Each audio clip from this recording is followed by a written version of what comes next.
ইংল্যান্ডকে গুড়িয়ে দিয়ে এবার টানা দ্বিতীয়বার বিশ্বকাপের ফাইনাল খেলতে যাচ্ছে বিশ্ব চ্যাম্পিয়ন আর্জেন্টিনা। ফুটবল বিশ্বকে স্তব্ধ করে দিয়ে সামনে এলো এমন এক অবিশ্বাস্য ঐতিহাসিক সমীকরণ যা শুনলে থ্রি লায়ন্স শিবিরের ঘুম উড়ে যেতে বাধ্য। ইতিহাস সাক্ষী, বিশ্বকাপে আর্জেন্টিনা যতবারই সেমিফাইনাল উঠেছে আজ পর্যন্ত কোনো শক্তি তাদের আটকাতে পারেনি। প্রতিবারই তারা ডানা মেলেছে ফাইনালের মঞ্চে। আর এবার লিওনেল মেসির সামনে দাঁড়িয়ে টমাস টুখেলের ইংল্যান্ড। দীর্ঘ 21 বছরের আন্তর্জাতিক ক্যারিয়ারে যে দলটির বিরুদ্ধে মেসি কখনো মাঠেই নামেননি, এবার তাদেরই বিদায় করে দেওয়ার মহাপ্রস্তুতি সম্পূর্ণ আলবি সেলেস্তেদের। কোন সেই অপ্রতিরোধ্য শক্তির সমীকরণে ফাইনালে পা রাখছে স্কেলোনির দল? আর ইংল্যান্ডের বিপক্ষে নামার আগে আর্জেন্টিনার আসল রণকৌশলী বাকি। ফুটবল দুনিয়ায় কাঁপানো এই বিশ্লেষণ জানতে ভিডিওটি এখনই শেষ পর্যন্ত দেখুন। কোয়ার্টার ফাইনালের মহাযুদ্ধে সুইজারল্যান্ডকে 3-1 গোলে হারিয়ে দিয়ে সেমিফাইনালের টিকিট নিশ্চিত করেছে বর্তমান বিশ্ব চ্যাম্পিয়নরা। এই ম্যাচের সবচেয়ে বড় সৌন্দর্য ছিল অধিনায়ক লিওনেল মেসি গোল না পেলেও বাকিরা কিভাবে ম্যাচের ভাগ্য বদলে দিতে পারে তা আরো একবার প্রমাণ করেছে স্কেলোনির মাস্টার মাইন্ড দল। ম্যাচের শুরু থেকে সুইসরা বেশ ইতিবাচক ফুটবল খেলেছিল, কিন্তু আর্জেন্টিনার প্রথম সত্যিকারের আক্রমণেই কেঁপে ওঠে তাদের রক্ষণভাগ।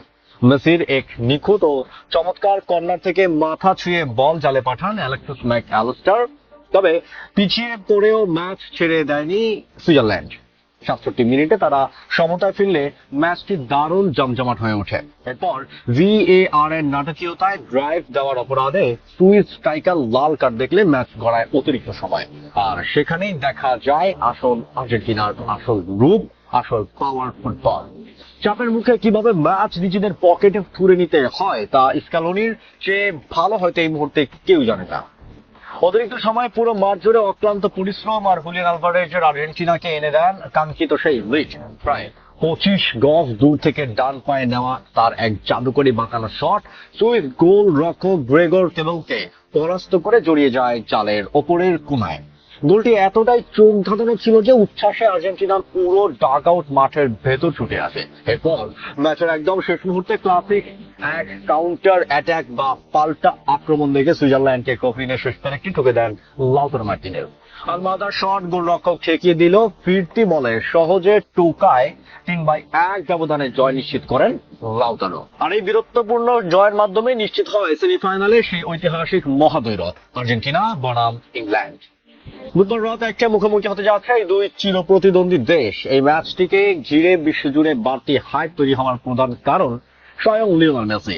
2005 সালে আর্জেন্টিনার জার্সিতে অভিষেক হওয়া এই মহাতারকা তার দীর্ঘ বর্ণিল ক্যারিয়ারে কখনো ইংল্যান্ডের বিপক্ষে খেলেননি। আর কাকতালীয়ভাবে আর্জেন্টিনার দলও শেষবার ইংল্যান্ডের মুখোমুখি হয়েছিল সেই 2005 সালে। স্বভাবতই টমাস টুখেলের ইংল্যান্ড দল আর্জেন্টিনাকে নিয়ে গভীর হোমওয়ার্ক শুরু করে দিয়েছে। কাগজে কলমে স্কেলোনি বর্তমান দলটিকে কিছুটা ধীর গতির মনে হতে পারে, এমনকি সুইজারল্যান্ডের বিপক্ষেও তাদের বোঝাপড়ার কিছু ঘাটতি স্পষ্ট রয়েছে। 10 জন নিয়ে খেলা তুলনামূলক দুর্বল প্রতিপক্ষের বিরুদ্ধেও আর্জেন্টিনা পর্যাপ্ত গোলের সুযোগ তৈরি করতে পারেনি ইংল্যান্ডের মতো শক্তিশালী ও গতিময় দলের বিপক্ষে। তাই মেসিদের আরো একবার অনেক বেশি মনোযোগী হতে হবে। তবে আর্জেন্টিনার সবচেয়ে বড় শক্তির জায়গা হলো তাদের উইনিং মেন্টালিটি, বা যা যে কোনো পরিস্থিতির ম্যাচ জিতে নেওয়ার জন্য মানসিকতা। বিশ্বমঞ্চে ম্যাচ যত কঠিন হয় জয়ের পথ খুঁজে নেওয়ার তাড়নাও যেন তত বাড়ে আর্জেন্টিনার। সবকিছু জিতে নেওয়ার ক্ষুধা এখনো স্পষ্ট বিশ্ব চ্যাম্পিয়নদের চোখে মুখে। বিশ্বকাপ ধরে রাখার মিশন থেকে আর মাত্র 2 ধাপ দূরে দাঁড়িয়ে আছেন লিওনেল মেসি। ইতিহাস, মানসিকতা, দৃঢ়তা এবং গুরুত্বপূর্ণ মুহূর্তে ঘুরে দাঁড়ানোর সামর্থ্য সবকিছু এখন কথা বলছে আলবি সেলেস্তেদের পক্ষে। আর টুর্নামেন্ট ফুটবলে যে দল ঠিক সময় জয়ের পথ খুঁজে নিতে পারে, শেষ পর্যন্ত শিরোপা উঁচে ধরে তারাই। বন্ধুরা, আপনার কি মনে হয় আর্জেন্টিনার এই অপরাজয় সেমিফাইনাল রেকর্ডে কি এবারও অক্ষুণ্ণ থাকবে? হ্যারি কেইন আর বেলিংহামদের রুখে দিয়ে মেসি কি পারবেন তার অধরা প্রতিপক্ষের বিরুদ্ধে জয় নিয়ে ফাইনালে যেতে? আপনার মূল্যবান মতামত কমেন্ট বক্সে আমাদের জানান। ভিডিওটি ভালো লাগলে লাইক দিন, শেয়ার করে ছড়িয়ে দিন 2026 ফুটবল বিশ্বকাপের প্রতিটি রুদ্ধশ্বাস আপডেট সবার আগে পেতে আমাদের চ্যানেলটি সাবস্ক্রাইব করে পেজটি ফলো দিয়ে সাথেই থাকুন।